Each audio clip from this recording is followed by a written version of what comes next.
Hello mga ka-SFT, Happy Tuesday! In today's episode, makikita na natin ang bagong 5 peso and 20 peso coin. Live streaming first before airing on GMA News TV, I'm Ato Maraulio. Stand with us, stand for truth.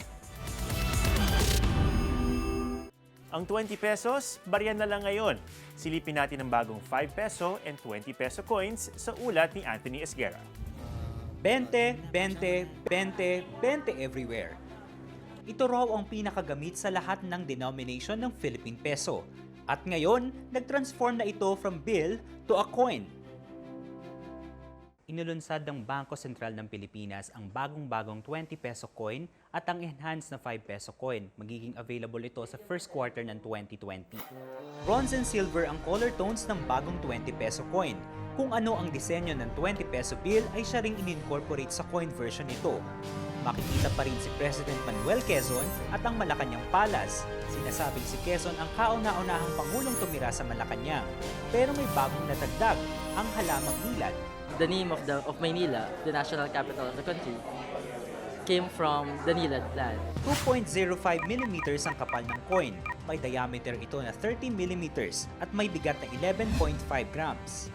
Kapansing-pansing nangingibabaw ang itsura nito sa new generation coins ng BSP. Ayon sa BSP, naisipan nilang gawing coin ang 20 dahil 3 to 6 months lang daw ang tinatagal ng buhay nito. Ang 20 kasi ang pinaka-common na denomination. Ayon kay BSP Governor Benjamin Jokno, mas mahal i-produce ang coins. 2 pesos ang gastos sa paggawa ng buong 20, samantalang 10 piso ang gastos sa paggawa ng kada 20 peso coin. Mas cost-efficient naman daw ito dahil tumatagal ang coins ng 10 to 15 years kumpara sa papel na tumatagal lang ng 3 to 6 months. Ang tindera ng isda na si Aling Margarita madalas daw makabasa ng pera, pero mas gusto raw niya ang papel kesa sa barya. Kung maaari lang sana, wag gantong pera ninyo. Kasi kami sa katulad namin matatanda, hindi namin kayang hawakan pag mabigat na sa wallet namin ng pera. Kailangan buo kasi barya, ang bigat-bigat. 10 lang nito, mabigat na sa bulsa namin eh. Pero para kay Kuya Justin, approve ang bagong barya. Pabor ako dito. Bakit po? Kasi yung 20 natin ngayon, ganito na itsura. Oh. Luma na, yung iba para ng trapo. Mabilis maluma kasi ito kasi yung kadalasan binabayad, di ba? Bukod sa 20 peso coin, inilunsad rin ng Bangko Sentral ang enhanced 5 peso coin. Parehas lang ng disenyo sa unang labas nito noong March 2018, ang malaking pinagkaiba ay ang nonagon shape nito. Kapansing-pansing iba na ang feel nito. Listen to the public. Siyempre, lahat ng mga comments, kung ano yung makakabuti sa publiko, then we keep on improving. We keep on improving our coins.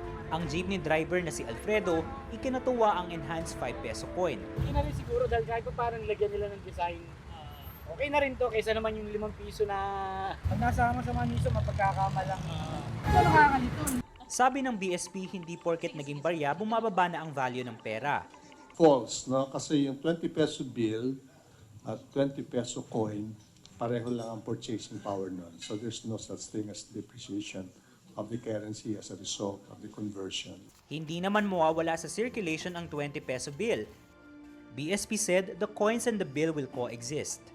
Ang panawagan ng BSP, mapabarya man o buo ang ating pera, ingatan ito at pahalagahan dahil ang ating salapi ay simbolo ng ating bayan. I'm Anthony Esguerra and I stand for truth.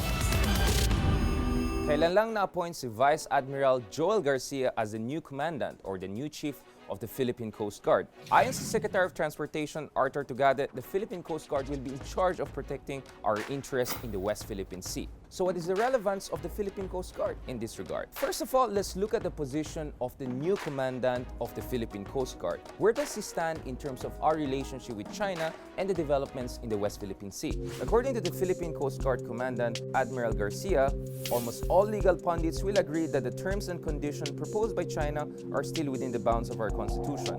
And I would say that the Philippines would be better off to have that cooperation.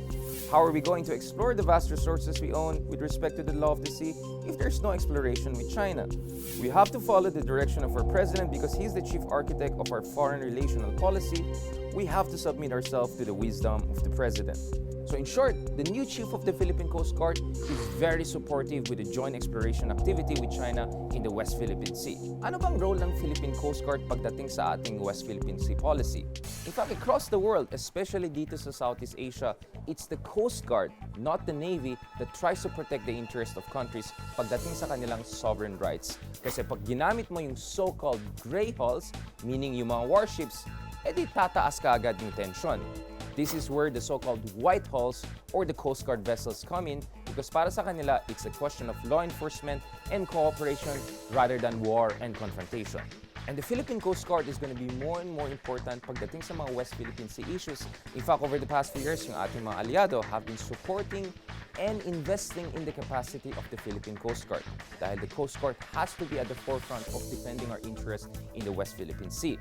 And lastly, napaka-urgent na ma-improve yung kapasidad ng Philippine Coast Guard and for them to be more and more assertive dun sa depensa ng ating interest because of the threat from China. Over the past year or so, nakita natin lalong nag-militarize ang China sa West Philippine Sea, not to mention yung recent incident in the Reed Bank kung saan nilubog ng isang suspected Chinese militia force yung ating mga ingista who were almost killed. And lastly, yung incident malapit sa Scarborough Shoal whereby an oil tanker manned by Filipino seamen was harassed by a Chinese warship. All of these point out to a clear and present danger from China when it comes to freedom of navigation and overflight in the West Philippine Sea. And this is why napakamahalaga at urgent yung role ng Philippine Coast Guard sa West Philippine Sea. And our best wishes to the new Chief of the Philippine Coast Guard, Vice Admiral Joel Garcia. This holiday season, mukhang nakalimutan na ng mga Pinoy ang African swine fever scare dahil mabenta na naman ang lechon. MJ Jeronimo has the story. Bida sa Noche Buena ang lechon. Katunayan, ito pa nga ang ginagawang centerpiece sa mga hapagkainan. Pero ngayong 8 days na lang bago magpasko, ang lechon nagmahal na ang presyo.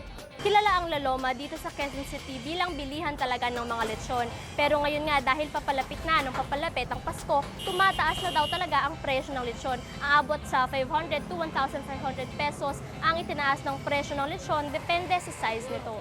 Si Anthony De Villa hands-on sa kanyang lechon shop. Kung dati raw, ang 6 to 7 kilos na lechon ay nabebenta ng 3,000, nasa 4,000 pesos na ito ngayon. Ang 8 to 9 kilos, nasa 5,000 pesos na. At ang 10 to 12 kilos, nasa around 6,000 pesos. Posible pang mas mataas dito. Pinakamataas na siguro yung 1.5. At habang mas lumalapit ang holiday, tataas pa siya habang palapit ang 24 tsaka 31. Dahil yung supply nung dating sa amin, itinataas din ang supplier namin. Kaya nagtataas din kami. Pero patuloy pa rin ang pagbili ng lechon ng ilang mga customers sa kabila ng tumaas na presyo nito. Lagi-lagi pag may catering kami, lagi kayo nandito sa Milas eh. Kada Pasko, tumataas talaga yung lechon. But if it's too expensive for you to buy the whole lechon, meron ka ring ibang choice dito sa Laloma.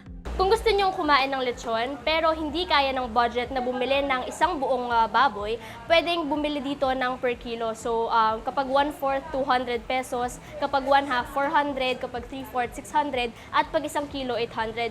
Sabi ng Department of Agriculture, tumaas na rin daw talaga ang farm gate price ng baboy. Ngayon, nasa mga average of 90 to 110 per kilo. Dati, bumababa yan. Minsan may 60, 70, 80 pesos lang. Medyo maganda ngayon kasi tumaas yung demand. Medyo nabawasan na ng tao takot ng isip. Kaya medyo tumataas ngayon ang gate price. Mas mataas din daw ang presyo ng native na baboy na kadalasang kinukuha sa mga lugar na hindi naapektuhan ng African swine fever. Native na baboy din ang kadalasang inileletsyon ng mga nagtitinda sa Laloma. Hindi tinitimpang ang native eh. Pulto-pulto ba? Per head, nag-average na ng mga 4,000, 5,000. Walang infected ng ASF, yun ang kagaling yan.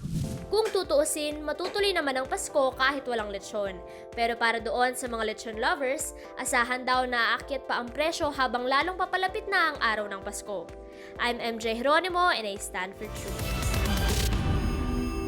More teachers are expected to train in Chinese language teaching. Magkakaroon na kaya ng Chinese subjects sa schools? Manal Sugadol reports.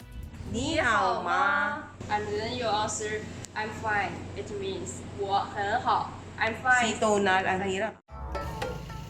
Dito sa San Francisco High School sa Quezon City, itinuturo ang Mandarin language. May hiwalay na kwarto para sa klase, complete with a Chinese teacher to supervise the course. We want them to be globally competitive. We expose them to the world. We expose them to different uses of language. Isa lang ang eskwelahang ito sa 93 schools in 11 regions nationwide na nagtuturo ng Mandarin since 2011 under the DepEd Special Program for Foreign Language or SPFL. There are 6 languages that we currently offer to our learners and believe that learning a foreign language, in this case Mandarin, will be important to our learners. There are many BPOs now, 50,000 for employees that can speak Mandarin. Mandarin language is being used by 1.5 billion people. It is usually used in business and trading. Mas marami pang teachers ang sasanayin sa pagtuturo ng Mandarin next year. 300 public school teachers nationwide kasi ang mabibigyan ng scholarship for Master of Arts in Education, major in Chinese language teaching. The Memorandum of Agreement specifically stipulates that it will be the Confucius Institute that will fund all these scholarships for our 300 teachers. Para kay Principal Edna Banyaga, malaking advantage at additional skills sa mga guro ang matutunan ng Mandarin. Mandarin as a spoken language is tonal. So if you change the tone, you change the meaning. So it's really important that the teachers are very much adept on how to deliver Mandarin as a language. 你好吗？我很好，谢谢。 Hope they can learn Mandarin more and more better. It should not constrict us from these opportunities just because we feel that we will be less of a Filipino. No, scholarship ito, ibabalik natin to sa Pilipinong mag-aaral. Learning a new language gives the Filipino teachers the opportunity to be globally competitive. Pero with this initiative, Filipino language should not be set aside. I am Manal Sugadol and I stand for truth. That's all for now. Have a good night, everyone. I'm Ato Maraulio. Stand with us, stand for truth.